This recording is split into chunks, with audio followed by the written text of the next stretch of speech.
Welcome student in class 5. Our today's subject is EVS and chapter number 5. The name of the chapter is Wonderful World of Bholu. In this chapter we have to learn about the living creatures type, means terrestrial, avian, aquatic and amphibian. So let's start the chapter. Friends, come on, this is Bholu. Bholu has gone for a walk by a pond today. Let us to go along with him for a walk and get to know something new. यहाँ बोल रहे हैं कि हम चलो भोलू के साथ walk पे चलते हैं जो तालाब के किनारे जा रहा है आज। तो उसके साथ चलते चलते हम कुछ नया सीखते हैं। Bholu, wow what a beautiful fish is this. Oh Mintu fish please come and play with me. तो भोलू को तालाब में मछली दिखाई देती है, तो उसने उसे इनवाइट किया कि चलो आओ बाहर और मेरे साथ खेलो। फिश ने क्या रिप्लाई दिया? No I can't come out there, you come in to the water to play with me. तो मिंटू ने तो कह दिया कि मैं तो पानी से बाहर नहीं आ सकती हूँ, तुम पानी में आ जाओ और हम खेलते हैं। तो भोलू बोलता है आई can not come in water, बोले मैं पानी में नहीं आ सकता। तो फिश ने रिप्लाई दिया आई can not come out of water. तो फिश कहती है कि मैं पानी के बाहर नहीं आ सकती। भोलू पानी के अंदर नहीं जा सकता और फिश पानी के बाहर नहीं आ सकती। तो भोलू ने उससे पूछा क्यों? Then fish reply I can not breathe on land, मैं ज़मीन पर सांस नहीं ले सकती, इसलिए मैं पानी के बाहर नहीं आऊँगी। Bholu likewise I can not respire in water. तो बोले जैसे तुम पानी के बाहर नहीं जी सकती हो, पानी के बाहर सांस नहीं ले सकती, वैसे भोलू ने फिश से कहा कि मैं पानी के अंदर सांस नहीं ले सकता। Fish, Bholu one has its own place of living. तो फिश ने भोलू को समझाया कि भोलू हर एक का अपनी खुद की कोई रहने की जगह होती है और रहने की खासियत होती है। तो यहाँ पर जो कॉलम दिए, यहाँ पर लिविंग इन वाटर यानी पानी के अंदर रहने वाले आपको क्रिएचर्स के और लिविंग बीइंग के नाम लिखने, जैसे फिश है, टॉर्टोइज है, डक है, क्रैब है, वेल है, स्टारफिश है, बहुत सारे। ठीक है, सेकंड पे देखते हैं। अब भोलू आगे चलता है। Oh Chinchi squirrel are you fine over there. अब पेड़ पे यहाँ पे आपको एक गिलहरी दिखाई दे रही है। तो भोलू ने उससे पूछा, उसका नाम है चिंची। तो भोलू उससे पूछता है कि खिसकोली चिंची, क्या तुम वहाँ पर अच्छे से हो? Would you please come down to play with me. तो क्या बोले तुम पेड़ के नीचे आके मेरे साथ खेल सकती हो? स्क्विरल से येस सर्टेनली, बोले बिल्कुल खेल सकती हूँ। Bholu can you get down from the tree and live on land. तो भोलू उससे सवाल पूछता है कि क्या तुम पेड़ के नीचे उतर कर ज़मीन पर रह सकती हो? तो स्क्विरल कहती है sure why not, I can live on land, I make nest on tree.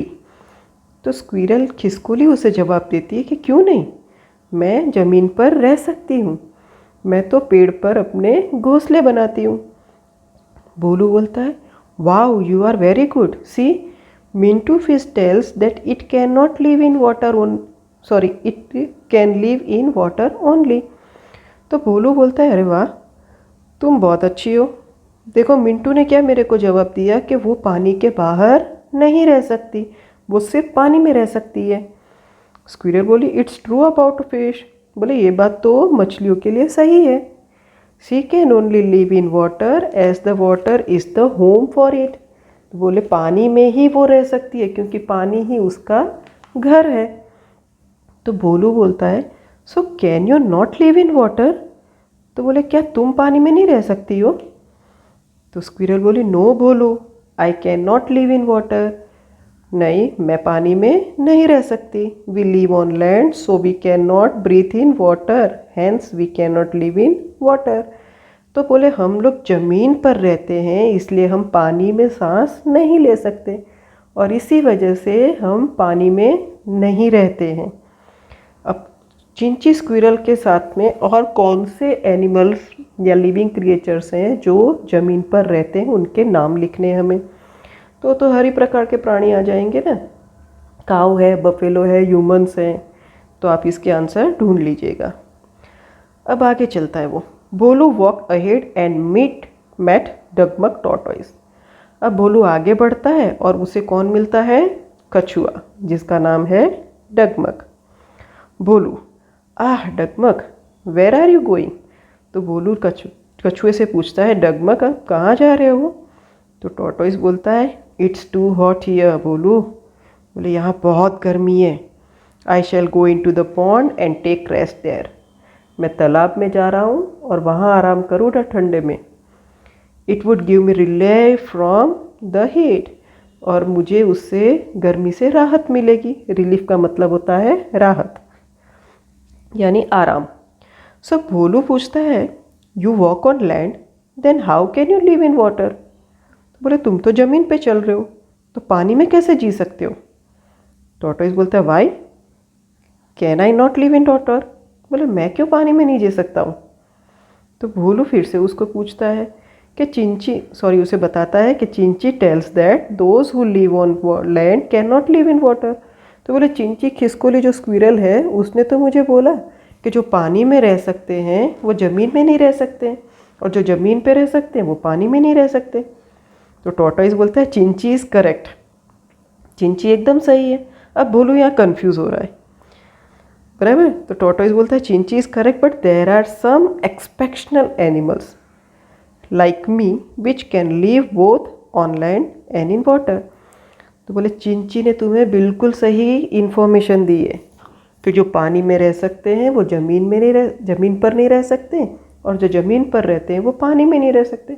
But कुछ एक अलग तरीके से एक्सेप्शनल यानी अलग तरीके के जानवर होते हैं, जैसे कि मैं, जो पानी में भी रह सकता है और ज़मीन पर भी रह सकता है।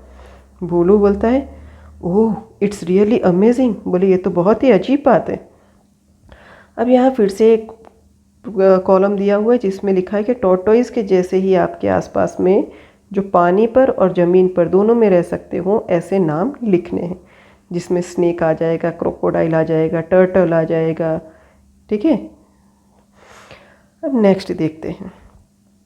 While Bholu was walking ahead brooding he meet Kitu pigeon on the way. जब इधर उधर घूमता घूमता वो जा रहा था तब उसने किसको देखा? पिजन यानी कबूतर, और पिजन का नाम दिया यहाँ पर कीटू। पिजन से वो पूछता है, हे आर यू फाइन बोलू? पिजन भोलू से पूछता है कि भोलू कैसे हो तुम, मज़े में? Where are you going? बोले कहाँ जा रहे हो? तो भोलू बोलता है, हाउ मे आई से आई एम कन्फ्यूज। बोले क्या बोलूँ तुमसे, मैं तो बिल्कुल कन्फ्यूज़ हो गया हूँ, परेशान हो गया, मुझे समझ में ही नहीं आ रहा है। तो पिजन बोलता है, व्हाट इज़ द कन्फ्यूजन? क्या परेशानी है तुम्हें, क्या समझ में नहीं आ रहा? सो भोलू बोलता है, सी देखो, the fish says that she can live in water only. मछली बोलती है कि वो सिर्फ पानी में रह सकती है। Likewise tells the squirrel that she can live only on land not in water. अब उसी तरह स्क्विरल खिसकोली ने मुझसे कहा कि वो ज़मीन पर रह सकती है, पानी में नहीं रह सकती। But Dagmag tortoise claims that it can live both in water and on land. But ये जो डगमग टॉर्टोइस है, कछुआ है, वो तो क्लेम क्या करता है? वो तो दावा करता है, क्लेम यानी दावा करना, कि मैं तो दोनों जगह रह सकता हूँ, पानी में भी और ज़मीन पर भी। तो पिजन बोलता है, there is nothing to get confuse with Bholu. Some walk on land, some fly in the sky and some may walk and swim as well. बोलता है कन्फ्यूज़ होने की क्या ज़रूरत है? भोलू को बोलता है पिजन, कबूतर बोलता है, कुछ ज़मीन पे चलते हैं, कुछ हवा में उड़ते हैं, और कुछ ऐसे होते हैं जो चलते भी हैं और पानी में तैरते भी हैं। भोलू अब पिजन से पूछता है, where do you live? Do you walk or swim? बोले तुम कहाँ रहते हो, क्या तुम चल सकते हो या तैर सकते हो? पिजन बोलता है, see dear, I am a flying bird and come on ground to pick grains. बोलता है, देखो भाई, मैं उड़ने वाला पक्षी हूँ, फ्लाइंग बर्ड यानी उड़ने वाला पक्षी, और मैं ज़मीन पर तभी आता हूँ जब मुझे अनाज यानी खाना चाहिए होता है। I usually live in the nest which I make in the hollow of well houses or wall. मैं हमेशा अक्सर वहीं मेरे घोंसले में रहता हूँ, जो मैं कहाँ बनाता हूँ, होलो ऑफ वेल यानी कुएं के बखोल, जो कोना वो खाली जगह बोलते हैं उसे, और घर के अंदर या दीवार पे इस तरह से मैं अपना घोंसला बनाता हूँ और वहीं रहता हूँ। अब आपको बर्ड्स जो आपके आसपास में रहते हैं, उड़ते देखे गए हो आपके, उनके नाम लिखने, जैसे पिजन, पैरोट, स्पैरो, स्क्वीक, और भी बहुत कुछ है, काइट, वल्चर, बहुत सारे मिल जाएंगे आपको। अब आगे पढ़ते हैं। एलिफेंट मिला अभी। एलिफेंट बोलता है, भोलू ओ भोलू वेयर डू यू गो, भोलू कहाँ जा रहे हो? तो भोलू बोलता है, हाथी दादा it's good that you have met, बहुत अच्छा हुआ आप मिल गए। I am very much confused, बोले मैं बहुत ही परेशान हूँ, एकदम कन्फ्यूजन में हूँ। एलिफेंट बोलता है, व्हाट हैपेंड, क्या हो गया? तो भोलू बोलता है, दादा the fish lives in water. अभी भी भोलू को पिजन ने समझाया, डगमग टॉर्टोइस ने समझाया, लेकिन फिर भी भोलू के दिमाग में ये बात नहीं बैठ रही है कि जो पानी में रह सकते हैं वो ज़मीन पे नहीं रह सकते हैं, जो ज़मीन पे रह सकते हैं वो पानी में नहीं रह सकते हैं, ऐसा होता क्यों है? तो वो एलिफेंट की मदद लेता है। तो एलिफेंट से पूछता है, दादा the fish lives in water, the squirrel lives on land and the tortoise lives on land as well as in water, how wonderful it this. बोलता है, दादा देखो, मछली पानी में रहती है, खिसकोली ज़मीन पे रहती है, और जो कछुआ है वो पानी और ज़मीन दोनों पे रह सकता है। बोले ऐसे कैसे हो सकता है? तो एलिफेंट बोलता है, why is to strange in this, sorry what is so strange in this, बोले इसमें अजीब क्या है? Every one has habitat according to their adaptation. अब मेन चीज़ यहाँ आती है, आपको समझने वाली जो चीज़ है वो अब आई है कि every one has habitat according to their adaptation. जैसी हमारी आदतें होती हैं, जैसे हमारे आसपास का वातावरण होता है, हम उसी अनुसार जी सकते हैं। जैसे कि हम अपनी बात कर लें कि हम ज़मीन पे रहते हैं तो पानी में नहीं रह सकते, ठीक है? तो उसी तरह से अगर मैं ये बोलूँ कि ज़मीन और पानी की बात छोड़ते हैं, तो जहाँ आप रहते हैं, अगर आपको ठंडे प्रदेश में जहाँ सिर्फ सूरज न निकलता हो, सिर्फ बर्फ़ ही बर्फ़ हो, तो वहाँ भी आप जिंदा नहीं रह सकते। वहाँ भी रहने के लिए एक अलग सी स्पेसिफिकेशन होनी चाहिए, खासियत होनी चाहिए आपके शरीर की। तो एडेप्टेशन यानी जहाँ के आसपास की दुनिया जो होती है, आपके आसपास का वातावरण है, आप उसी के अनुसार रह सकते हो, ठीक है? तो यहाँ भी यही समझा रहे हैं हाथी कि पानी में रहने वाली जो मछली है वो ज़मीन पे ज़िंदा नहीं रह सकती, क्योंकि पानी में उससे ऑक्सीजन मिलता है और ज़मीन पे उसे रहने के लिए कुछ भी नहीं मिलता, ठीक है? सो भोलू फिर से बोलता है, इज इट सो, ऐसा होता है क्या कि जो जिसकी खासियत हो वो उसी के अनुसार वहीं जी सकता है, उसके अलावा कहीं नहीं रह सकता है या कहीं जिंदा नहीं रह सकता है? तो एलिफेंट बोलता है, yes the one which lives on land is terrestrial, lives in water is an aquatic, flies in the sky is an avian, and lives on land and in water as well is defined as an amphibian। अब यहाँ पर आपको bifurcation दे दिया गया है, एक definition आ गई है। जैसे जो ज़मीन पे रहते हैं उसे हम टेरेस्टेरियल एनिमल कहते हैं। टेरेस्टेरियल यानी जो ज़मीन पर रहने वाले हैं। भूचर जिसे गुजराती आपको याद होगी, तो भूचर ज़मीन पर रहने वाले, तो उसे हम कहते हैं टेरेस्टेरियल। सो जो एनिमल सिर्फ ज़मीन पे रह सकते हैं, वहीं पर सरवाइव कर सकते हैं, उसे टेरेस्टेरियल एनिमल कहा जाता है।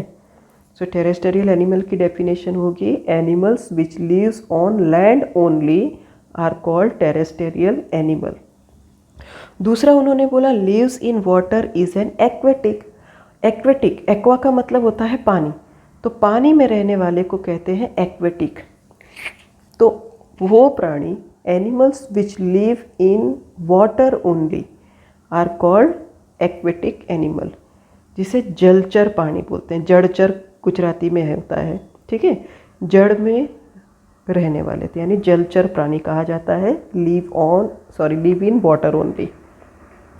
तीसरे है, flies in the sky is an avian. जो हमेशा आकाश में उड़ते रहते हैं ना, उन्हें एवियन कहा जाता है, अवकाशीय, और आकाश में रहने वाले, ठीक है? And lives on land as well is in water. जो पानी में भी रह सकते हैं और ज़मीन पर भी रह सकते हैं, उसे एम्फीबियन, शायद इसे उभयचर प्राणी कहते हैं। ठीक है। सो ज़मीन पर भी रह सकता हो और पानी में भी रह सकता हो। So animal which lives on land as well as in water are known as amphibians. ठीक है।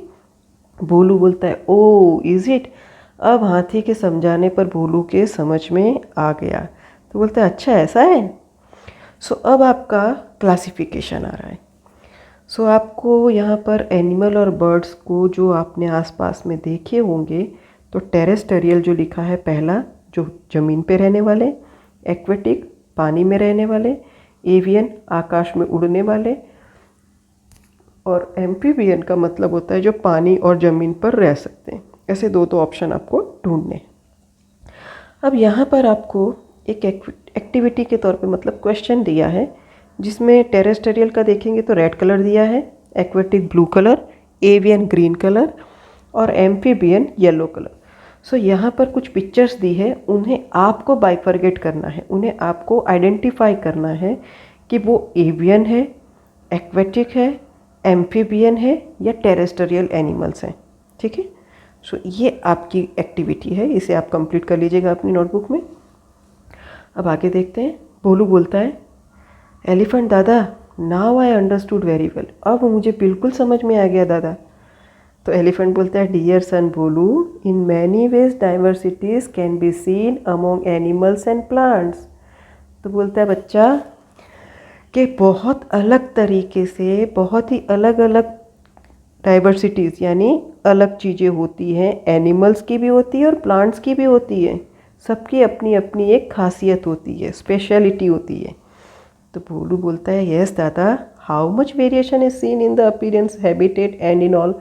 तो दादा से पूछता है कि कितनी अजीब अलग अलग चीज़ें होती हैं, अगर हम देखना भी चाहें तो कितनी अलग अलग चीज़ों को हम देख सकते हैं, जो हैबिटेट यानी रहने के लिए भी है या कुछ और है। तो एलिफेंट बोलता है not only with respect to the appearance, appearance यानी देखना, दिखावा। जो हम जैसे एनिमल्स हैं तो हम एनिमल्स को, लायन है तो किस तरह से पहचानते हैं, तो उसकी पहचान की बात करते हैं। ठीक है। तो अपीयरेंस का मतलब होता है पहचान। तो बोलते हैं पहचान या उनके रहने की एरिया के ऊपर नहीं होता है बाइफर्गेशन, यानी उनको डिस्ट्रीब्यूट उससे नहीं किया जाता है। With respect to the importance also there is diversity among us. But उनकी इम्पोर्टेंस हमारी एनवायरनमेंट में किस तरह से है वो भी मायने रखती है। तो सिर्फ दिखावा यानी देखने से कि उसको आइडेंटिफाई पहचान करने से या उनके आसपास की एरिया में कहाँ वो रहते हैं उनसे नहीं, बट उनकी इम्पोर्टेंस भी होती है, उनकी खासियत भी होती है, तो उसमें भी डाइवर्सिटीज़ होती है। अब यहाँ कुछ डिस्कस करने के लिए दिया गया है कि name of the things useful in our daily life. तो यहाँ पर कुछ चीज़ें दी गई है और कहा गया है कि इसे हम कहाँ से मिलता है हमें ये। ठीक है। तो जैसे चपाती और ब्रेड है, चपाती और ब्रेड मिलती है गेहूं से, और गेहूं कहलाता है प्लांट। ठीक है। सो इसे प्लांट में करेंगे और एनिमल में नहीं आएगा। और फ्रूट कहाँ से मिलता है, वो भी हमें ट्रीज पे से मिलते हैं, तो वो भी प्लांट में जाएगा। अब वुडन टेबल, वुड है, अब वुड लकड़ी तो हमें पेड़ में से ही मिलती है ना, तो वो भी प्लांट में जाएगा। यहाँ पर ये वूल दिया हुआ है, वूल यानी होता है ऊन। अब ऊन प्लांट में से नहीं मिलता है, वो मिलता है एनिमल में से। तो इसी तरह से आपको भी कुछ चीज़ें यहाँ पर ढूंढनी है। जैसे लेदर लिखेंगे तो सॉरी स्पेलिंग, लेदर यानी चमड़ा होता है, तो चमड़ा कहाँ से मिलता है, वो भी एनिमल में से मिलेगा। तो इस तरह से आपको बाकी के टेबल को कंप्लीट करना है। अब आता है importance of plants and importance of animals. तो ये टॉपिक में इम्पोर्टेंस ऑफ प्लांट यानी प्लांट की हमारी क्या क्या ज़रूरतें होती है, किस तरह से वो हमें उपयोगी है। तो बट ऑब्वियसली है कि प्लांट्स हमें खाना देता है, शेड देता है ना, और plant help in bringing rain also, बारिश लाने के लिए भी प्लांट्स की ज़रूरत होती है। सॉइल इरोजन आपने सुना होगा, सॉइल इरोजन वो चीज़ होती है जैसे प्लांट की जड़ें होती है ना, वो मिट्टी को पकड़ के रखती है और जब बारिश होती है या कोई चीज़ पानी का तेज बहाव आता है तो वो जड़ पर जो मिट्टी की पकड़ होती है उसकी वजह से मिट्टी धुल के पानी के साथ चली नहीं जाती है, तो उसे हम सॉइल इरोजन कहते हैं, जिसे गुजराती में माटीનું ધોવાણ कहते हैं, मिट्टी का धुल जाना। ठीक है, सो प्लांट्स हमारा सॉइल इरोजन में भी मदद करता है, तो लिखा जाएगा इट प्रिवेंट्स सॉइल इरोजन। और भी बहुत चीज़ें हैं जो आपको प्लांट से मिलती है, जैसे आपको ऑक्सीजन भी प्लांट के थ्रू ही मिलता है, वो हमारे एटमॉस्फेयर को भी क्लीन करता है। और जब आपको धूप लगती है तब धूप को से बचने के लिए भी आप प्लांट के नीचे पे शेड में जाते हैं, है ना। तो ऐसे बहुत सी चीज़ें हैं, जैसे खाने के लिए भी फूड ग्रेन्स वेजिटेबल्स और ये ड्राई फ्रूट्स है, स्पाइसेस है, ये सारी चीज़ें भी हमें प्लांट्स में से मिलती है। जो हम इत्र यूज़ करते हैं फ्रेगनेंस के तौर पर, तो रोज़ प्लांट है, डेज़ी है, मोगरा है, इन सब से फ्लावर्स भी हमको मिलते हैं। ठीक है, बहुत सारे मेडिसिन्स भी मिलती है। तो ये प्लांट की इम्पोर्टेंस हो गई। अब इम्पोर्टेंस ऑफ एनिमल देखते हैं। तो एनिमल्स में भी काऊ मिल्क देने के लिए काम आती है, जैसे बफेलो है, कैमल है, गोट है, ये सब के मिल्क के काम आते हैं। अभी शिप की बात करें तो शिप के जो फर होते हैं, उनके बाल होते हैं, वुल उससे उनको वुल कहा जाता है, और उससे भी हम स्वेटर या बहुत कुछ बनाते हैं। दूसरा अभी कहा जाए तो जैसे ऑक्स और डोंकी की बात करें तो वो हमारे वज़न उठाने के लिए काम आते हैं, हेल्पफुल। डॉग है हमारा फेथफुल है, वो हमें घर में काम आता है। तो ऐसे बहुत सी चीज़ें हैं, बहुत सी बातें हैं जो एनिमल्स हमारे लिए इम्पोर्टेंस है वो बताती है। ठीक है, अब यहाँ पर दिया है there were two friends they have decided to grow neem tree. अब यहाँ पर दो दोस्त हैं, उन्होंने नीम का पेड़ स्कूल में लगाने का सोचा। They brought and planted it, उन्होंने नीम का पेड़ खरीदा, लेके आए और उसे ज़मीन में लगा दिया। One day they saw that a goat was going to eat it. अब एक दिन उन्होंने क्या देखा, जो प्लांट उन्होंने लगाया था ना, तो उसे कोई बकरी खाने आई थी। Immediately both the friends made a fence around it. तो एक बहुत ही जल्दी, इमीडिएटली यानी तुरंत ही उन लोगों ने क्या किया कि बकरी को हटाया और वहाँ पर बाड़ लगा दी। फेंस यानी बाड़, जो आप लकड़ी के चारों तरफ कवर कर दो या तार से कवर कर दो, उसे फेंस कहते हैं। This is called protection of plant. इससे क्या हुआ कि अब बकरी डायरेक्टली उसे खा नहीं सकती, या कोई दूसरा जानवर भी उसे नहीं खा पाएगा। तो जो उन लोगों ने कवरिंग करी ना प्लांट्स के आसपास, उसे हम कहते हैं प्रोटेक्शन ऑफ प्लांट। प्लांट के रक्षण के लिए बाड़ा बनाना। For the growth of a plant fertilizer watering ploughing is done which is called breeding. अब ये तो हो गया, ज़मीन में प्लांट लगा दिया, उसके बाद आप उसे खाद न दो, पानी न दो टाइम से, तो क्या वो बढ़ेगा? नहीं। तो ब्रीडिंग यानी बढ़ने के लिए प्लांट को फर्टिलाइज़र यानी खाद की ज़रूरत है, वाटरिंग यानी हमेशा जितना पानी चाहिए उतना देने की, और प्लोइंग यानी जो मिट्टी ज़मीन जहाँ प्लांट लगे होते हैं ना, वो मिट्टी अगर कड़क हो जाती है, हार्ड हो जाती है, तो उसको ऑक्सीजन जो एयर के पास नहीं हो पाता है, तो उस मिट्टी को थोड़ा खोद कर ऊंचा नीचा किया जाता है ताकि एयर उसके रूट्स तक पहुंच सके। जैसे हमें हवा की ज़रूरत होती है ना स्मेल ब्रीथ करने के लिए, वैसे रूट्स को भी ब्रीदिंग के लिए एयर की ज़रूरत होती है, तो उसे प्लोइंग कहते हैं। तो इस तरह से हम पेड़ को बड़ा कर सकते हैं। एलिफेंट बोला, Bholu now you have understood the meaning of conservation and breeding. तो बोले अब तुम्हें पता चला कि कंजर्वेशन यानी रक्षण और ब्रीडिंग यानी उगाना, तो उसको किस तरह से, उसका क्या मतलब निकलता है। तो भोलू बोलता है, यस एलिफेंट दादा, नाउ आई अंडरस्टूड प्रॉपरली। हाँ, मुझे बिल्कुल अच्छे से समझ में आ गया। Now say what will you do for our conservation and breeding. अब एलिफेंट ने उसको बोल दिया, अब समझ में तो आ गया, चलो बताओ क्या करोगे बचाने के लिए। टेल दादा व्हाट शुड वी डू। तो बोलता है, आप बताओ दादा क्या करना चाहिए। तो एलिफेंट बोलता है, डिस्कस करो अपने फ्रेंड से और नोट डाउन करो। बोलू बोलता है, ठीक है दादा, चला जाता है। अब यहाँ राइट यानी व्हाट विल यू डू, ये क्वेश्चन अधूरा जो है, ऊपर क्वेश्चन पूरा कैसे होगा, what will you do for conservation and breeding of plants. ठीक है, सो इसको अगर हम नोट डाउन करेंगे तो हम आंसर क्या लिखेंगे कंजर्वेशन करने के लिए, कि जो हमारे आसपास में सबसे पहले तो पेड़ लगाना चाहिए।